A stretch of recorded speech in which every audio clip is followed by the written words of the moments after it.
To all news from your favorite president, Donald J. Trump. That's me.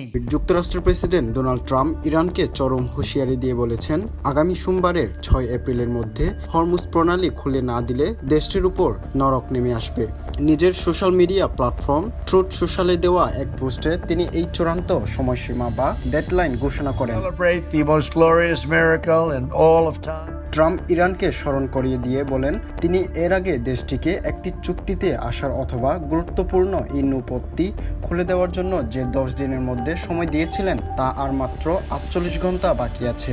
সময় শেষ হওয়ার পরপরই ইরানের উপর ভয়াবহ আক্রমণ শুরু হবে বলে তিনি সাফ জানিয়ে দিয়েছেন।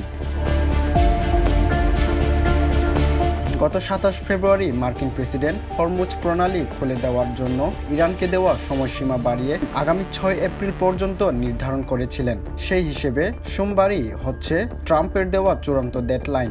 বিশ্ব বাণিজ্যের জন্য অত্যন্ত গুরুত্বপূর্ণ এই জলপথটি বন্ধ থাকায় আন্তর্জাতিক বাজারে ব্যাপক অস্থিরতা তৈরি হয়েছে, যার প্রতিক্রিয়ায় ট্রাম্প এই কঠোর অবস্থান জানিয়েছেন। তার এই আক্রমণাত্মক বার্তা মধ্যপ্রাচ্যে চলমান যুদ্ধ পরিস্থিতিকে এক নজিরবিহীন ও ভয়াবহ পরিণতির দিকে ঠেলে দিতে পারে বলে ধারণা করা হচ্ছে।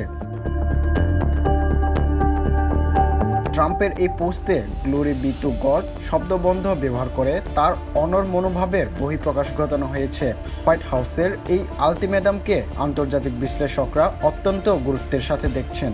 এখন দেখার বিষয় এই 48 ঘন্টার মধ্যে তেহরান তাদের অবস্থান পরিবর্তন করে কিনা। অন্যথায় এই অঞ্চলে বড় ধরনের সামরিক সংঘাতের আশঙ্কা তীব্র হয়ে উঠেছে।